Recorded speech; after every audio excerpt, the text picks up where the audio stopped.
Hello, everyone, and welcome to Charlestown and beyond. I'm your host, Eddie Lone. We have a very special show for you today in honor of Memorial Day.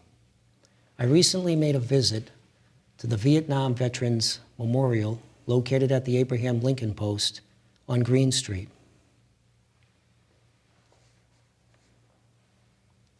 This memorial is one of many in Charlestown that demonstrates how Charlestown remembers not only those who served, but especially those who lost their lives.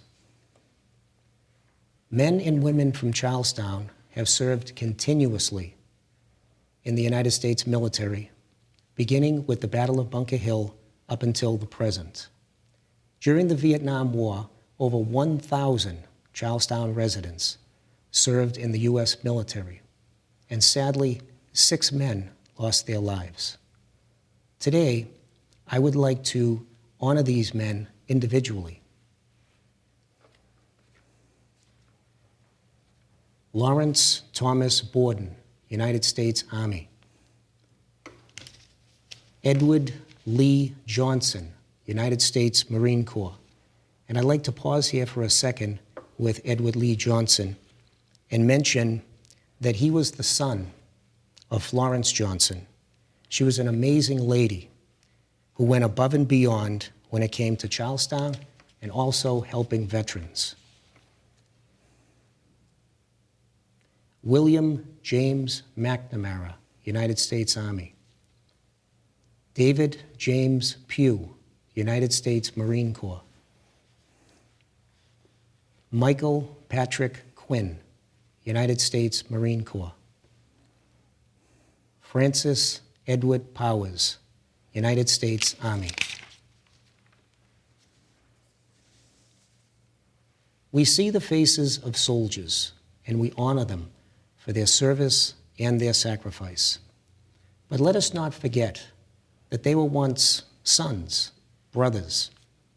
They were our neighbors. They were our classmates. They went to the boys' club. They went to elementary school. They sold newspapers. They grew up in Charlestown. As I stood in front of the memorial, I wondered, who were these men before they were soldiers? Who were these men before Vietnam took their life away? I'm fortunate to be able to personalize my recent visit to the memorial. The first man from Charlestown to die in Vietnam was Lawrence Thomas Borden. Lawrence was 22 years old when he lost his life. With me today are 2 of Lawrence Borden's brothers, Jimmy and Lester Borden. And they will be sharing their memories of their brother's short but amazing life. Never to be forgotten, Lawrence Borden left an enduring legacy. I also had the opportunity to speak with another Borden brother, Bobby, who could not be here today. But he was able to provide me with his memories, photographs, memorabilia, and many thanks to Bobby Borden for his input in really making this show possible. And now I would like to proudly introduce and welcome my guests. So welcome, Jimmy. Hey, thank you. Thank you. Lester, welcome. Welcome to Charlestown and beyond. First of all, I want to start off by saying thank you. Okay, this is a very personal thing. It's a heartfelt thing. You are members of a Gold Star family, and that's quite an honor. And it has been over 50 years since you lost your brother. And I know it's not easy to look back sometimes. So again, thank you for coming in to the studio and discussing, this very sensitive, thing. So what I'd like to do is just chat with you today, and we're going to look at some photographs. And I want you to tell us about your brother, his legacy, who he was, how you remember him, and how you want everybody else to remember this hero, this great man. He only lived a short time, but he made an impact in people's lives. Absolutely. So we're going to honor him today, and So what I'm going to do is we're going to start out with some questions. Now, every time in the course of doing my research, I talk to many people, and I refer to your brother because I didn't know him as Lawrence Borden. And everybody corrects me, and they say, Butchie, okay? Butchie, Butchie, Butchie. So we had a conversation about this. Nobody knows how Butchie came about. So where the nickname came from. So if it's okay with you, from here out of respect, to him, this is how people remember him. If it's okay, I'd like to refer to him as Butchie. Absolutely. Okay, so I'd like to start with you, Lester. And where did the Borden family grow up in Charlestown? Well, we were on Lincoln Street, which is opposite from Franklin. If you go down Main Street, you'd see Franklin Street. The Edward School is on Franklin Street. There used to be a grocery store or a variety store there. Lincoln Street was opposite that.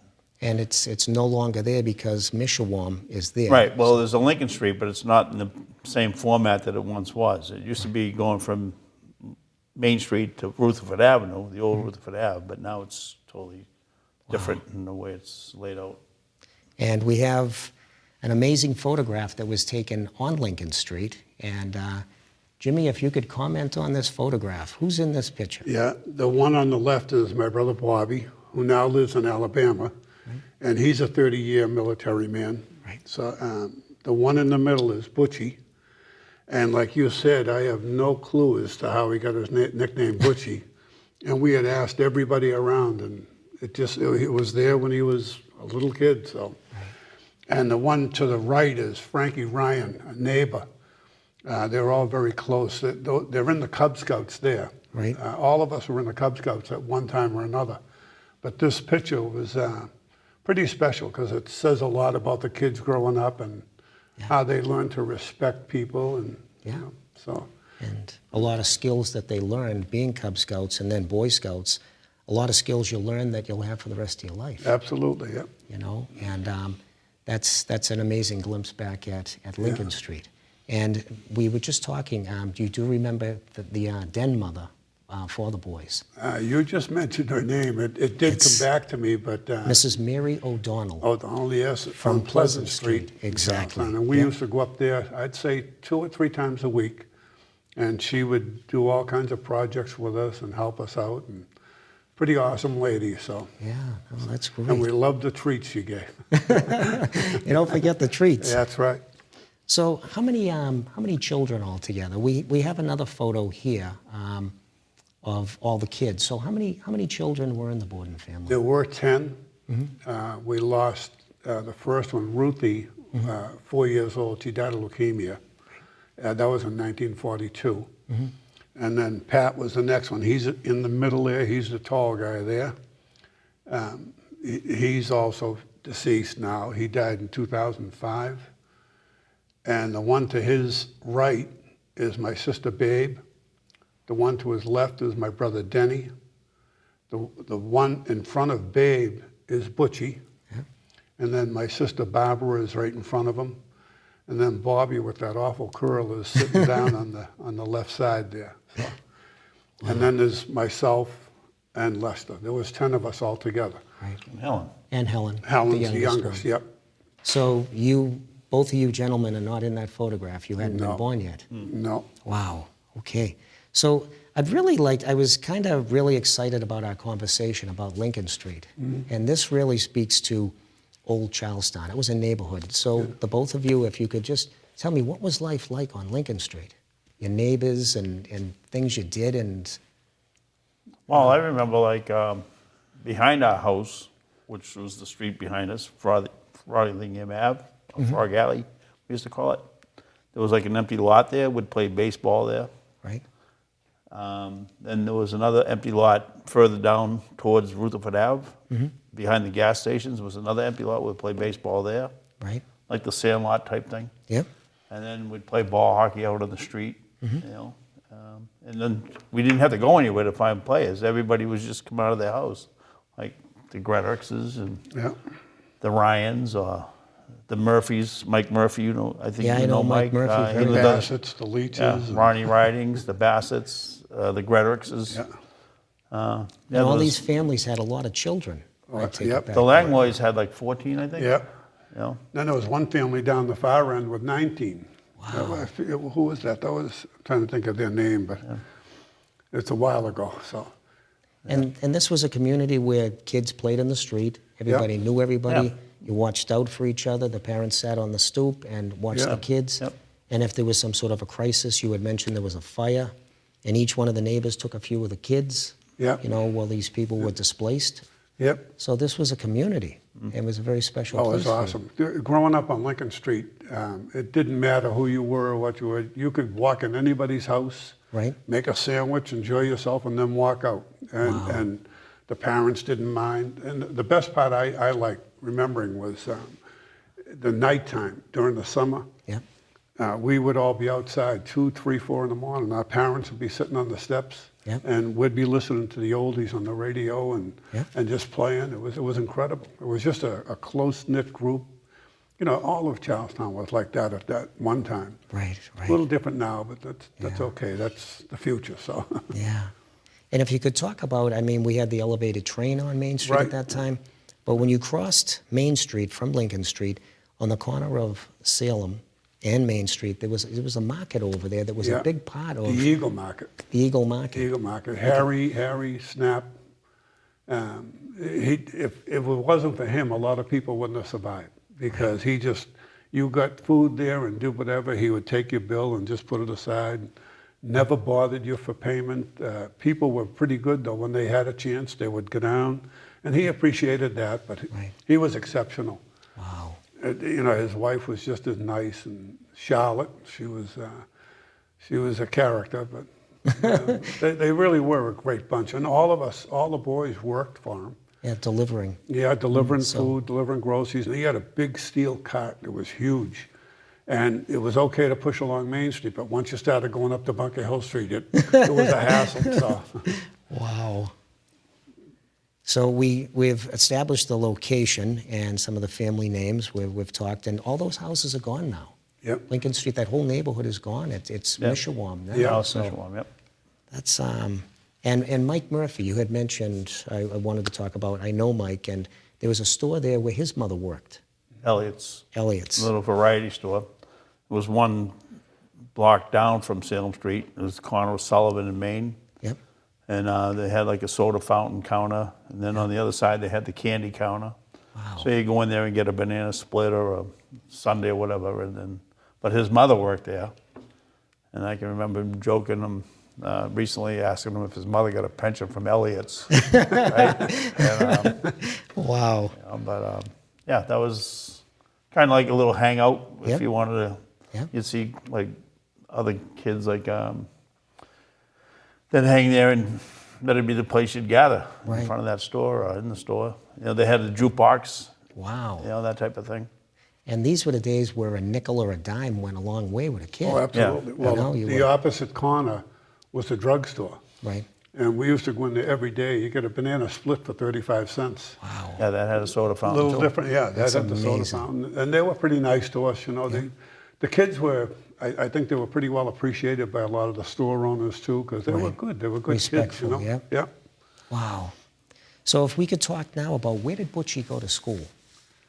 Well, he started at St. Mary's. St. Mary's? Oh, Okay. yeah, he went through there, and actually, one of your counterparts there, Cookie, she was in his class, and Lester mentioned a couple things of wanted to know if Butchie pulled her hair or dipped it in the inkwell.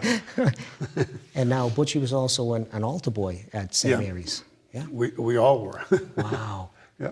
And we've got another photograph, number 19. Now this is actually St. Mary's Grammar School, 1951. Yeah.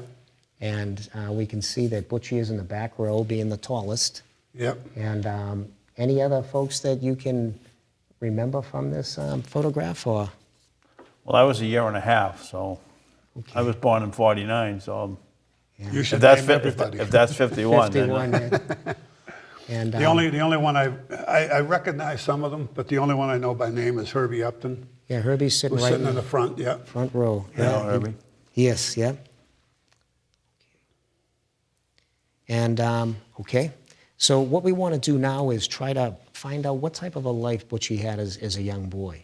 And we know that he sold newspapers. Yeah. And speaking with Bobby, who is a little bit older, he was closer in age to Butchie. So he talked about, they sold newspapers, and they used to go up to the corner of Green Street. Green and High Yep. to a variety store up there. And do you remember the name of that store? Or? Hughes. Hughes Variety. And they would drop the papers off, and then they would, sort them out, deliver them all, and then go down to one person's house and sort out the change on the payday every week. And then they wound up going down to the Navy Yard. I honestly don't know if Butchie wound up going to the Navy Yard, but Bobby, myself, and Lester went down to the Navy Yard doing papers. So. Wow. At the gates. Yeah. Like gate Oh, 1 yeah. or gate Gate 2 4. or 4. But Yeah. Butchie wound up going to work for someone else. He worked, he was a very quiet kid, but he was very outgoing, very helpful. If somebody needed something, they're moving or something, he'd be right there to lend a hand and never ask for anything. It was just the way he was. He was just a very good kid, Right. And he also enjoyed woodworking at the Boys Club, according to Bobby. Yeah. And story he told me, I asked Bobby you had about. mentioned that. See, I'm learning it for the first time, too. Yeah. Well, he went up to the Boys Club and he had taken a couple of pieces of old wood. Right. They were actually pieces of scrap wood. Yeah. And he cut both ends of one and made a little bow of it, and then put another piece of wood on top of it and took a spike or something, put it up through the middle, and brought it home and told my mother he made a boat for her. And she was pretty proud of him for that. So I remember that sitting in the windowsill for years, Wow. Yeah. That's what Bobby said. He said, my mother was right proud of him. Yeah. Really was, So after St. Mary's, he went on to Charlestown High. Yeah. And we've got a photograph here. And this shows the transition from the young man who went to St. Mary's. Yep. And then he went off to Charlestown High. And it seems that when he went to Charlestown High, did he also work for Boston Filter? Yes. He did. He worked constantly. Even when he was down at St. Mary's as a young kid, 13, 14, he was working. But when he went into high school, he was doing school and working a full-time job. Wow. I don't know how he did it, but He was working all the I time. think he snuck out of class a couple of times to go to work. So. Wow, that is an amazing picture. Okay, so we also, we have a couple of more very interesting photos that I'm hoping you can walk us through. And this is a family photograph that was In Ohio. taken in Ohio. My father and Butchie and my sister Barbara, and that's Denny upside down there, and my sister Babe went to Ohio to meet their grandfather, my father's father, and it was pretty nice. But that explains how Butchie was. He was a character trying to do all kinds of stuff. So.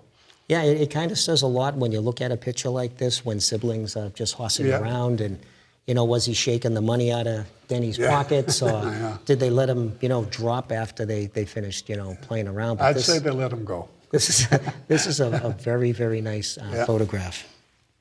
This is Yeah. also, I believe, taken in Ohio. Yes, that's my dad on the left, and that's his father in the center. That's Butchie on the right-hand side of his grandfather. And that's my two sisters, Barbara and Babe. Wow.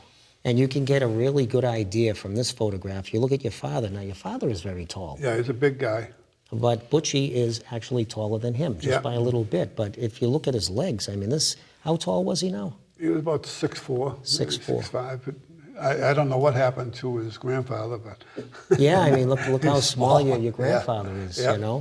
And now your dad, we just want to talk about, what did your father do for work? he was a truck driver. Truck driver. He worked pretty hard. He worked for Como Paints last. He drove for Local 25 for a number of years. Then he went to work for Como Paints over in Everett. And unfortunately, he died very young. I think he died at 62. So Wow. That's the first picture I've ever seen of my grandfather. Really? Wow. Yeah, I've never seen that. Yeah. The first thing that struck me was, just the height difference. He's very Yeah. smaller than his son and his grandson. So maybe your grandmother, somebody got the height from somebody, you Yeah. know, but, Well, Yeah. Butchie loved us. He loved the trip. Like I say, he was very outgoing. So when he met someone new, he was very easy to talk to. He didn't burst out with words, but he was very sociable. So. wow. So I think at this point, I have a question for each one of you, and Jimmy, I'll start with you. And this can be anything. What would you like to say about your brother Butchie? Well, the biggest thing for me, I'm pretty proud of him, obviously. He did a phenomenal job growing up. He helped us out. He probably kicked us once in a while, so just to keep us in line. But he was exceptional. Like I said before, he was very outgoing, would help anybody at any given time. I remember one time on Lincoln Street, Mrs. Ryan come back with a bunch of groceries, and he wouldn't let her take them in. He had to take all the bags, about 6 bags he brought in. And she said, no, you leave it alone. I got it. And that's how he was outgoing. If somebody was moving, he just about moved the entire house. Wow. And I think a little later on, you'll see one picture where my sister was trying to dig out the cellar. You know, they had a home down in Howe's Neck, Quincy. And Butchie went down and spent about 12 or 13 hours under the house, no breaks, no lunch, no nothing, digging, throwing dirt out. He was just an exceptional guy. He really was. So. Wow. And you had told me a story about the market when he came home, and he actually went over there to pay your mother's tab. Yeah, well, when he was stationed down south, and he come home on leave one weekend, and he went right into the market and paid off my mother's bill. Right. Now it was about $300 or $400, which don't sound like a lot today, but back in the 50s and 60s, it was a lot of money. Right, right. And he never said a word to her or anything. My mother got her next bill, and she's looking, and she's going, she didn't know what happened. So she actually walked down and asked Harry what was going on, and Harry told her. It was very difficult for my mother because she raised the 10 kids. She had polio on her left side, Right. so she never had use of her left side, and she raised them. Wow. I can't imagine. She used to pick her arm up like this to hold the kids, so Butchie kind of overhung everything. So. Right, right. So. Wow. So. Now that's amazing. And Lester, I put the question to you. What would you like to say about Butchie? Well, the age difference, I didn't really hang out with him. Right. We had different sets of friends, different locations where we played. Like if I was at the boys' club or something like that, he was probably somewhere else. But just like if I saw him around the town, I happened to ask him one day for a quarter, and he gave me $1. Wow. I remember like he used to go to Canada, Prince Edward Island, and he would go visit all the cousins and aunts and that were up there. That was my mother's home, and they commented how where he was tall, he had rented a gorilla costume, and they have like ditches along the side of the road for the drainage. Right. So he was hiding in the ditch, and when the school bus drove up with the kids, like my cousins, he jumps on the hood of the school bus, and he scared the daylights out of the bus driver. And they still talk that story today. You know, Wow. That is amazing. if you go meet them. You know. Right, right.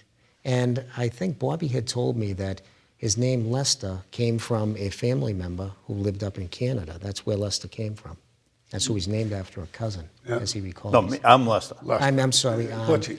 Yeah. Lawrence. Lawrence. Yeah. Lawrence. Oh, okay. Okay, yeah, Lawrence was. Actually, I think I was named after my grandfather or my uncle. They both have the name Lester as well. Right. And they both, the first question they ever asked me, either one of them, said, "How do you like your name?" I says, "I don't." And they didn't like their name either, you know. Right, right. And my uncle happened to play he had a shot at the New York Giants and all that. Played at Fordham with Vince Lombardi.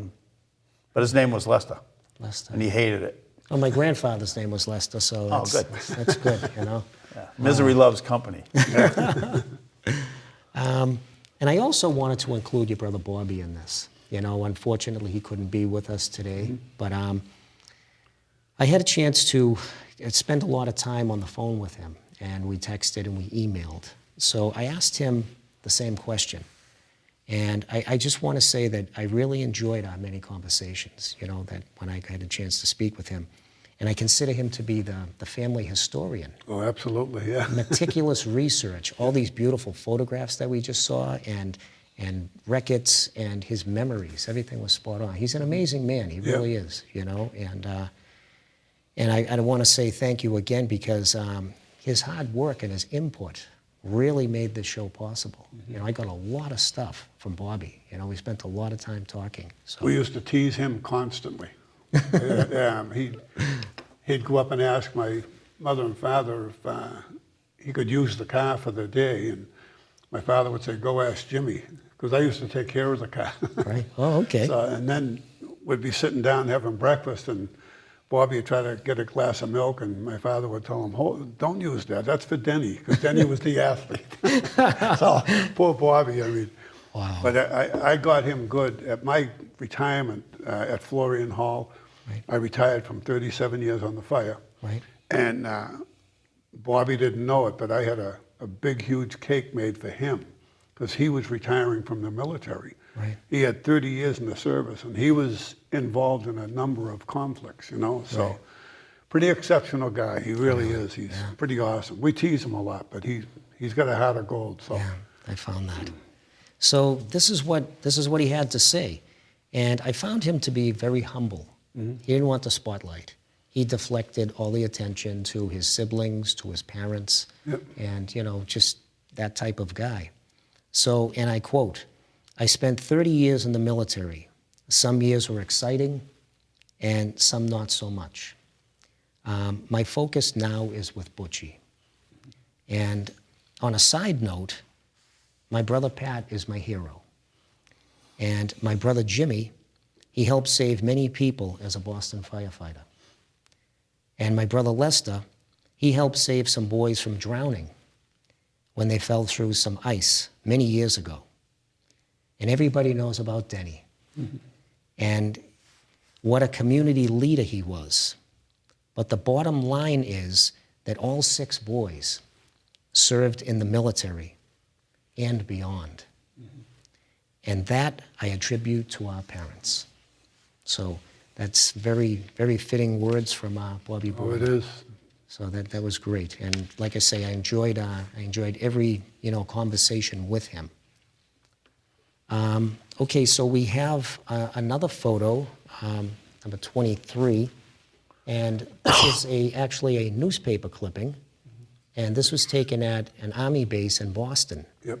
And this is your mother, Mrs. Borden. She is the lady on the far left, and these 3 ladies are all Gold Star mothers, of Right. course, and they're receiving medals from this Army colonel. And I didn't realize that, you know, I was speaking to Lester about this, but your mother must have been a very tough lady, Oh, yeah. because, you know, she loses a son in Vietnam, but she actually lost 2 children. Yep. She lost her daughter and a son. So, Lester, if you could kind of elaborate, how did she embrace being a Gold Star mother? I think everything revolved around being that. You know, she just, militarily, everything was top priority, I guess. You know, she always wanted to go to any veterans functions of any kind like that. You know? Right. She had I know she had a hard time getting to Washington during the Vietnam Memorial. So I had a friend who was a member of the Legion in Waltham, and a lady named Dot Hill was the head of that organization, and she invited my mother to go down with them. You know, but yeah. And you talked about the USS Bunker Hill. Yeah, she was invited on the Bunker Hill when it was commissioned in the Navy Yard, which is now stationed in San Diego. And then she was also on one of the turnarounds of the Constitution as a Gold Star mother. That's amazing. Just an amazing woman. And as we look back, and wow. Yeah.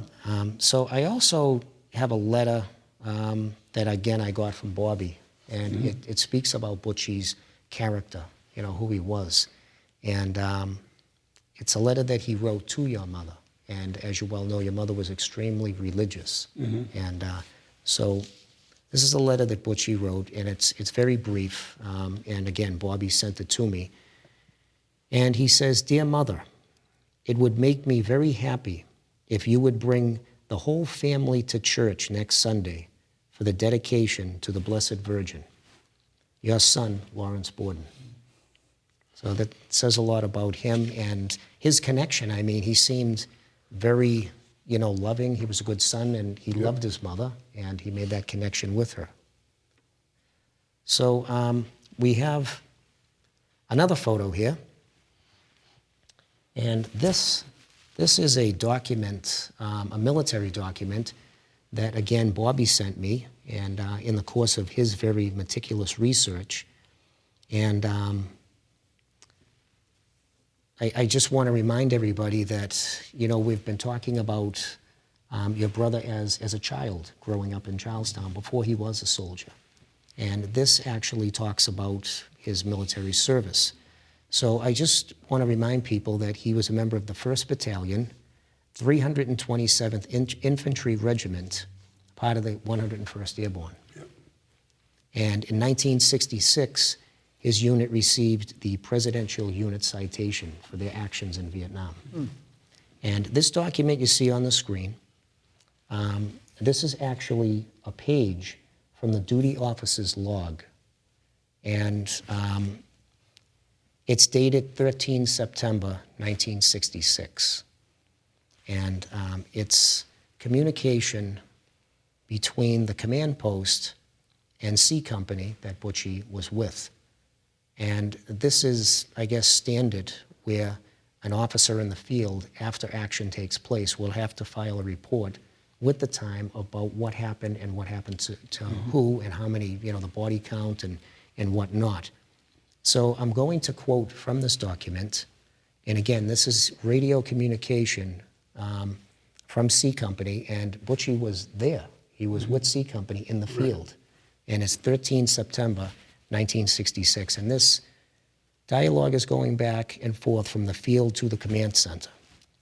So it starts out, and I quote, "Is that your area where the action is taking place?" "Yes, I'll keep you posted." "I'm requesting a medevac. I have 2 seriously wounded men. We're drawing fire from 50 meters. What is the location of the VC? Location is unknown. We're putting up flares. Have medevac hold tight."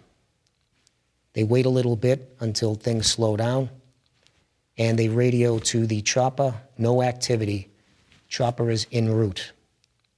And then the final dispatch from Company C is, "We have 2 wounded, 1 KIA, killed in action at 9:28.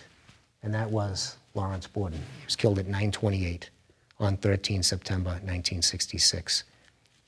So this document allows us to view the moment of his sacrifice.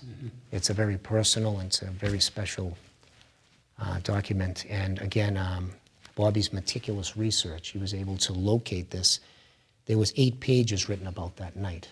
And this is the one page that is, specific to Lawrence. So, okay. To Butchie. To Butchie. So I wanted to also talk, I understand that Butchie is also getting another medal all these years later. If you could tell us about that. This upcoming, the 22nd, we're invited to the State House to receive the Medal of Liberty from the state for Butchie. Apparently, it's awarded to every wounded soldier and killed in action. If you know about it, I didn't know about it. My brother-in-law saw a little article. He sent it to Bobby in Alabama, who in turn sent it to me. We filled out the application, and it came back approved. So it should be pretty nice. He's something he should have gotten a long time ago if we knew it was available. But we're working on it, though. So there you go. Now I understand that Bobby is also flying in for the ceremony. Bobby's coming in. His son is coming in from Dallas, Texas.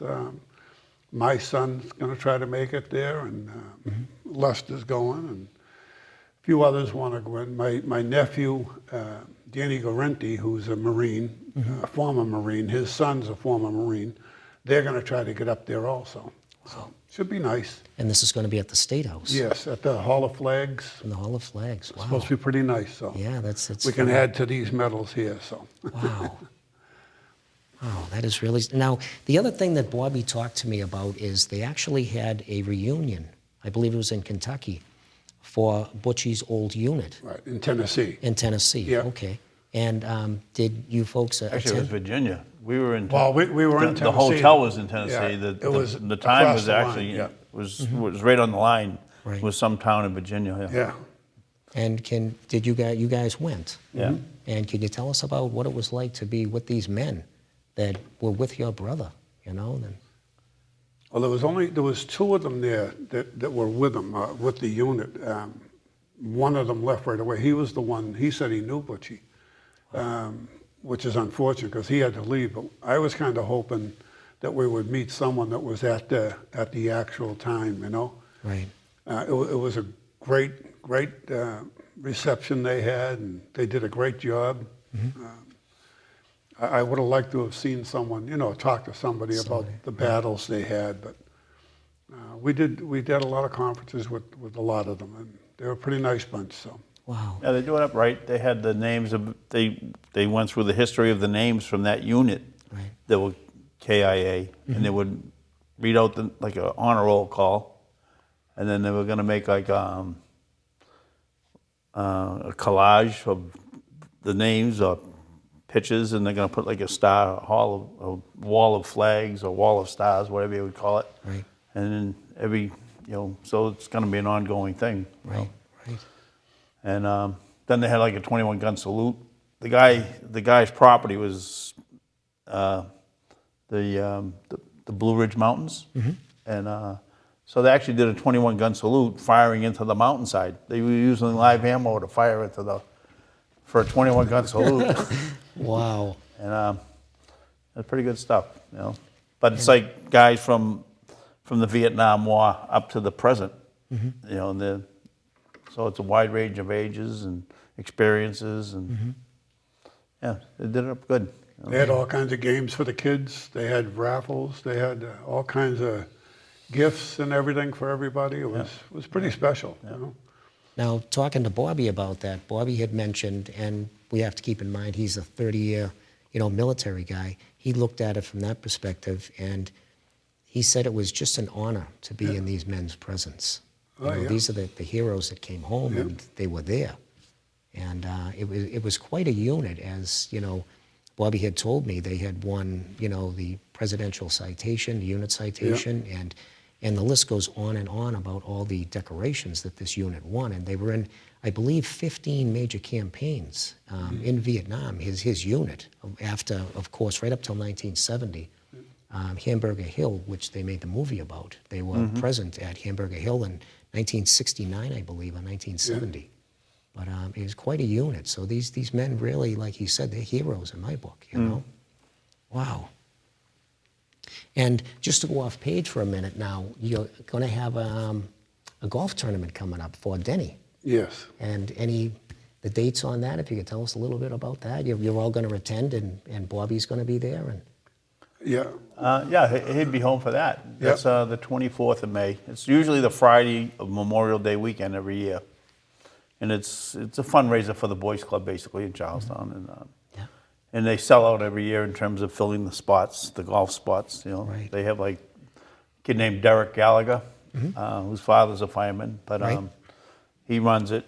Between him and Denny's daughter, they organize the whole thing. And but it's like it's really like a reunion of the town. It's not so just a golf tournament. It's like anybody and everybody you grew up with is there. You know, And I mean, kids from grammar school, right? Yeah. And I mean, I know Mike Murphy from grammar school, but he's like this Jimmy Collins and Jimmy Kent and Jerry Murphy.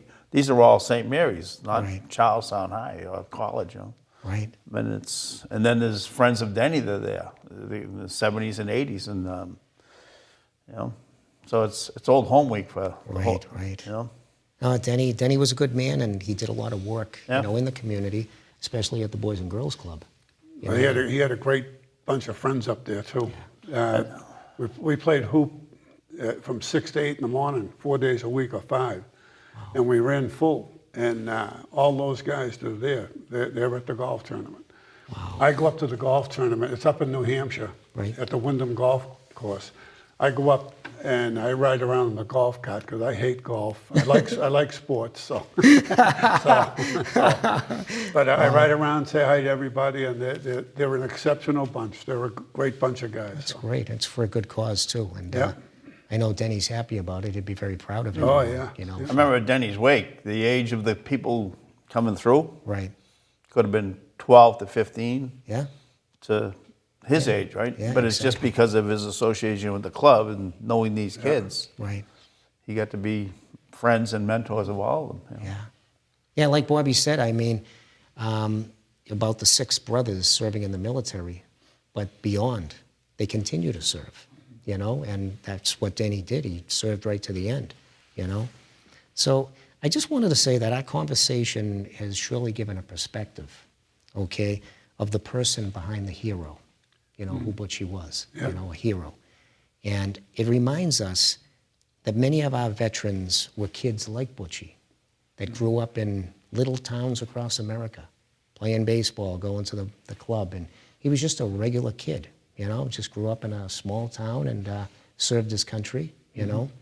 So I wanted to remind everybody during this Memorial Day that as we gather with family and friends, let us remember all of our veterans, okay, and past and present, the people serving today, you know, and they've given so much to us, but especially let's remember people like Butchie that gave it all, you know, he gave it all, you know, the sacrifice. So, and we're going to take a few minutes if you'd like to. You brought some stuff with you today, if you could tell Yeah. us about these medals. Well, this one first is the Medal of National Defense. Everybody's issued. I even earned that one. So this one here is the Vietnam Medal. Right? Right? He served in Vietnam, obviously, and his rifle. He was a marksman, sharpshooter. He did very well.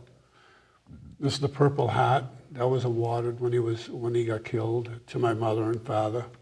This is Yeah. a beautiful medal. If we can Yeah. see that, that is really a beautiful medal. Yeah. And then this one is the Bronze Star Medal that was given to him. I tried to get the certificate that goes with it. Right. It tells what kind of service he did to earn that, and it was pretty special. It's whatever he did something above and beyond, Right. which he did throughout his whole life anyway. So this I just threw up there I wish I could put it on him, to be honest, but Right. he definite veteran. This is I see this hat a lot, you know, Yeah. the Vietnam veterans, and it's finally about time that these guys got the recognition Yeah. that they deserved, you know, for what they And did. this is from the wall. You scrape off his name and it comes out pretty nice. He's on panel 10E, 10 East, at the memorial in Washington. So, Wow. and then this one here is for the Charlestown Memorial. It's a coin they gave out the day of the dedication, which I think it's pretty awesome. It lists all the men who died from Charlestown, and Right. you know they sacrificed everything. So, and then the flag. You want the flag? Sure. We have his flag here, and this is Butchie's flag, and on it it's got SP4 Specialist for Lawrence T. Borden, 101st Airborne Division. August 3rd, 1944 to September 13th, 1966, KIA, Vietnam. That's It beautiful. was given to my mother and father, and like you said earlier, my mother was a pretty strong woman, but it broke her heart, but she loved the fact of being a Gold Star mother and working with Florence. She loved Florence. you know. Everybody did, yeah. Florence was outstanding. Oh, she's an exceptional woman. She was, so. Absolutely outstanding woman. So if I could ask you too about the Vietnam Memorial up on Green Street, Yeah. what does that mean to you? that they've, put these 6 men's, photos up on there, and they remember them. And you can go up and you can see this. You can see your brother up there, I've been to a number of them. The one in Worcester, in Greenlee Right. Park, the Charlestown one, to Washington. I've seen the small duplicate of the memorial at BC High, and every one of them. I'm pretty proud. I hate the fact that he had died, Right. but I love the fact that he's being honored on all these memorials. It's just, it's a nice tribute from the state, from the government, and Yeah. it's something he unfortunately earned. He earned, yeah. And he has a beautiful Hero Square on the corner of Salem and High Street. Yes. Yep. Where you moved after you left Lincoln Street. You went over to number 7, I believe, number Yes. 7 Salem. Yep. And, on the top of the hill. Yep. and it's right on the top of the hill. It's Yep. beautiful. And at the end of the show, you'll be able to see, a photo of that. Yeah. You can see the people staring out the window in the back, in that corner of Pearl and High there. Right. At the dedication. Yeah, you'll see people looking out the window. That's pretty Wow. kind of funny seeing that. Yeah. Wow. So we're going to wrap the show up. Unfortunately, I mean, I could chat with you guys all day. I've really enjoyed this, and I've enjoyed the preparation leading up to the show and speaking with Bobby and speaking with you. And I just want to say a very special thanks to Jimmy. I want to say thank you for being here Special today. thanks to you also, Ed. For Thanks Yep. thank you. It was a real pleasure and I'm happy that you came here today. And I want to thank the entire Borden family for their input, especially Bobby. And I know that you called Barbara a lot, or you called this sibling and that, what was this fact. So this was a team effort by the Bordens. Yeah. I don't know where Babe got her nickname, but her name is Mary. Mary. Just so we can bring that out as well. Yeah. So everybody will know her as Mary and not Babe. Wow. And I And then wanted Helen to... as well. Helen, okay, Helen is the youngest. youngest The one youngest, yeah. under you. Yeah. And I wanted to close today. Again, I just talked to a lot of people doing this research. I only knew Dennis. I didn't know any of you before the Yep. show. And in talking to people about the Bordens, one townie that remains anonymous said to me, you could not find a better family in Charlestown than the Bordens. The siblings, they're good people that came from good people. So it's very Well, you can fitting. credit that to my mom and dad. Yeah. They were pretty special, so. It's a very fitting tribute to your family, just a solid Charlestown family, a Gold Star family. So that's quite an honor, unfortunately, So I'd like to close the show today with some more photographs and some music. And so again, thank you so much. And thank you, Charlestown.